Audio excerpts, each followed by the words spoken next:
The bell above the store door rang softly at exactly 9:02 p.m., the sound drifting through the empty aisles like a reminder that the day was over. Hawthorne Market was quiet now, the kind of quiet that settles only after hours of noise have finally died. To anyone else, it would have felt peaceful. To Mara, it felt wrong.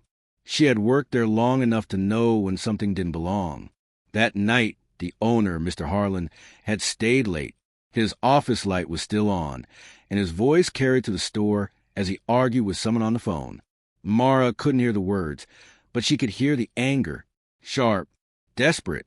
The kind of voice that didn't calm down. It broke. Then the voice stopped. A few minutes later, something heavy hit the floor. The sound came from aisle 4. Mara called his name. No answer. She walked slowly between the shelves, every step louder than it should have been. The fluorescent lights hummed above her, flickering slightly, and for a brief moment she considered turning back. But she didn't. She turned the corner between aisles 4 and 5 and saw him. Mr. Harlan was lying on the floor. His eyes were open, staring at nothing. His throat had been cut so cleanly it didn't look real.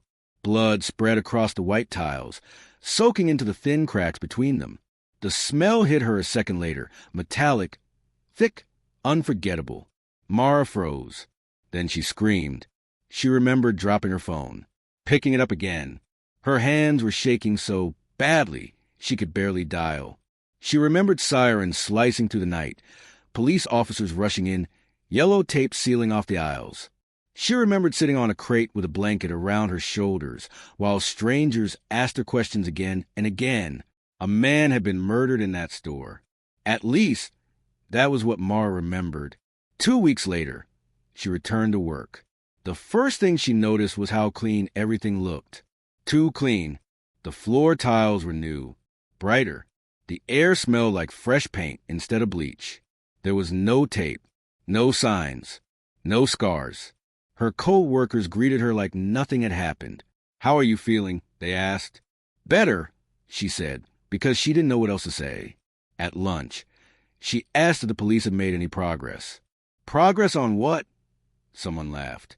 "The murder," Mara said quietly. The laughter stopped. They stared at her with genuine confusion. Someone gently told her that Mr. Harlan wasn't dead. He had sold the store, retired, moved away. That was a story everyone knew.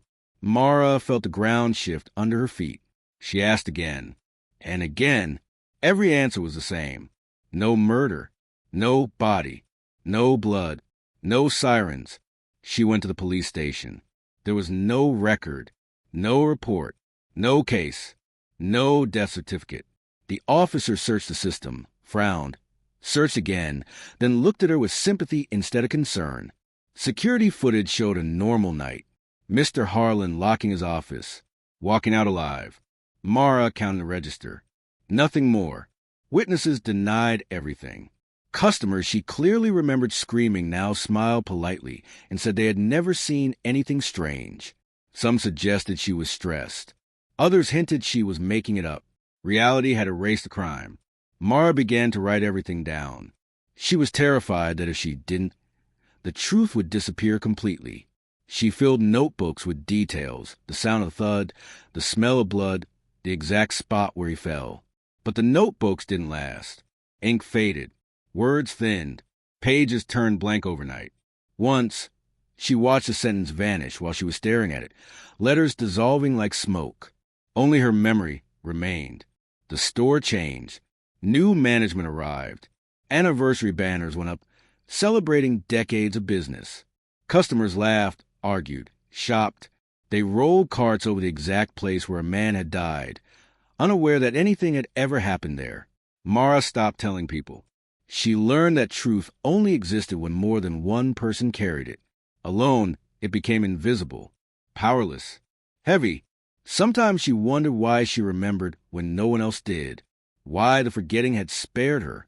Or maybe it hadn't spared her at all.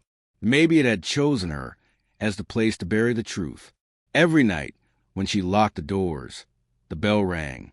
And every time she flinched, because someone had been murdered in that store. Because forgetting did not mean innocence. because the most terrifying thing she learned was this: a truth doesn't need to be destroyed to disappear. Sometimes, it only needs to be forgotten.